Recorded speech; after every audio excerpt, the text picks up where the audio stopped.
Hey, it's Kyle here. In 2018, I've decided to do a series of videos focusing on my favorite books in certain genres. So the first video I'm doing in this series is my favorite historical fiction books. So to get the list started, number 5 is A Place Called Freedom by Ken Follett. Ken Follett is one of my favorite authors, and most of his books, I believe, falls in the historical fiction genre. There's a few that don't. A few are more like thrillers, but majority of his and my favorite books of his fall in that historical fiction genre. A Place Called Freedom is set in kind of basically the time period leading up to the American Revolution. And the story first starts off in England and Scotland, and then it transitioned to the American colonies. So it's kind of an interesting look at that historical period of what life was like in America as it was leading up to the Revolution, all the turmoil and conflict as loyalties were being tested, people fell on opposing sides. As always with Ken Follett, the characters are great, the storyline's interesting, it keeps on moving. And the one thing I love about Ken Follett's historical fiction books, it does a great job of being interesting on a historical aspect if you're into history. But if you're not into history, it's still a very great story. And that's always something I love about Ken Follett. That, like I said, you don't have to really be into the history to really enjoy the books, but if you love the history, it's just an extra element. So A Place Called Freedom, really enjoyed it. It's my fifth favorite historical fiction book of all time. Next up, number 4, is Pompeii by Robert Harris. And I love the concept of the setting of Pompeii, which, as I'm sure you can guess, is set in Pompeii, which is a well-known city in Italy that was destroyed by volcanic eruption during the Roman Empire. And the way it was destroyed basically has turned into this massive tourist attraction today where people go to see the ruins of this well-preserved town from the Roman Empire. But basically, Pompeii by Robert Harris basically imagined what was life like leading up to this eruption and how did people react and actually handle the devastation when it was taking place. And basically the idea is, because if you know anything about volcanoes, there's actually is warning signs that something's fixing to erupt. And basically imagine how people during the Roman Empire were reacting to these warning signs and how different people went in different paths. You know, some were kind of looking more spiritual, other people were ignoring it, other people figured out something was going on, but they couldn't figure out what exactly was going on. Also, there's some kind of storylines in here about corruption with the empire, some mystery elements, you know, somebody basically trying to solve this mystery to kind of figure out what's going on. You have class struggles within the Roman Empire and all this stuff. It's a very interesting story, and I think it's kind of an interesting look of how people in a society react to an impending natural disaster and how some people acknowledge it and some people try to pretend nothing's going on. So Pompeii by Robert Harris is a great book.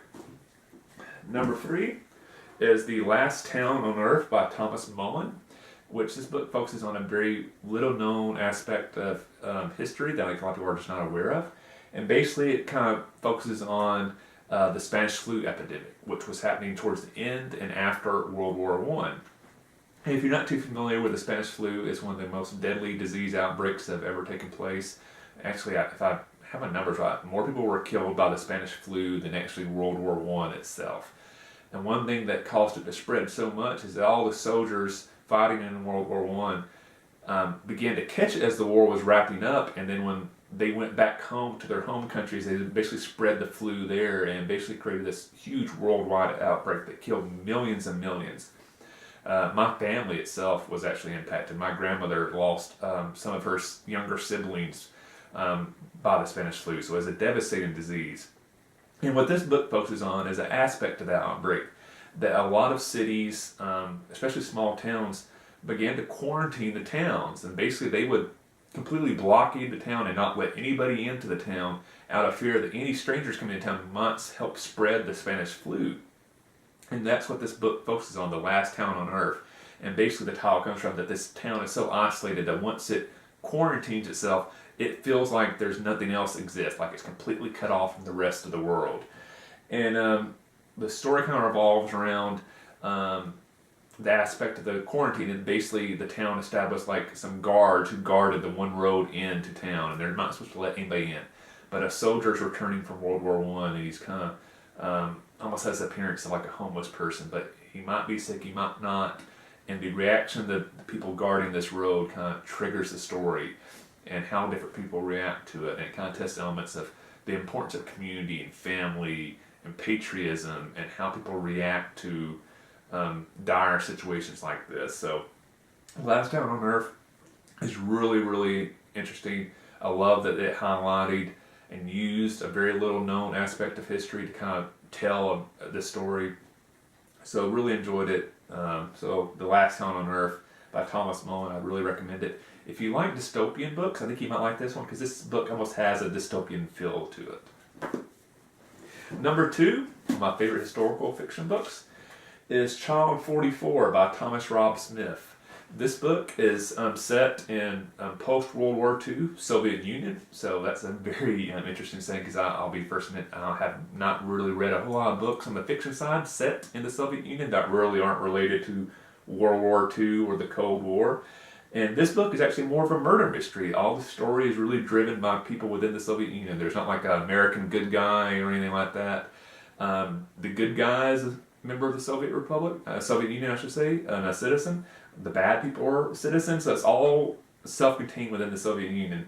And basically, the kind of the driving force behind the storyline is this police officer who's actually a war hero from the Soviet Union, is now a police officer, and he begins investigating a series of crimes. And he thinks something really, really bad is going on. But this conflicts with a teaching of the Soviet Union that basically there's no crime within the Soviet Union, it's a paradise. So he begins to think there's possibly this madman, this killer on the loose who's just killing young kids. Basically, his superiors tell him to stop investigating because that's not what's happening, because that can't happen in the Soviet Union. But this guy's conflicted because he wants to try to save people's lives. And that is the driving force behind the storyline. And it's interesting to see where it goes from there. And it's a very fascinating murder mystery book, so if you really like murder mystery crime novels, you'll really enjoy it. So even if you're typically not into historical fiction, if you enjoy that genre, the crime genre, the murder mystery genre, you'll really enjoy Child 44 by Tom Rob Smith. And number 1, and longtime viewers of this channel probably were able to guess what the number 1 book in my favorite historical fiction books are, and that's The Pillars of the Earth by Ken Follett, which I often say this is one of my favorite books of all time. There's a handful of books that kind of fall into that my category of my favorite books. I have a hard time just picking one book. The Pillars of the Earth is in there. Ken Follett is also one of my favorite authors of all time, and this book is a huge reason why I absolutely love this book. The characters are amazing, the storyline is amazing, the historical setting is amazing. My favorite villain of all time maybe is in this book. You actually hate the villain. He is so evil. I've never hated a villain as much as I hate this villain. But at the same time, he's interesting. So he's not one of those villains that you feel like, oh, he doesn't add anything to the storyline. I hate him so much. I don't even want to read about him. This villain, even though you hate him so much, and you're almost hoping every time he comes to page, well, surely this is when he'll get his comeuppance. Surely this is when somebody will kill him. Something will happen to him. But at the same time, you find him interesting. You kind of secretly enjoy reading about him. And that really helps drive the storyline. The good guys are very interesting. The characters in this book are amazing. Basically, the setting is in medieval England in a fictional town of Kingsbridge. Basically, a town's efforts to build a cathedral. And some forces in the town and elsewhere in England who are trying to stop this.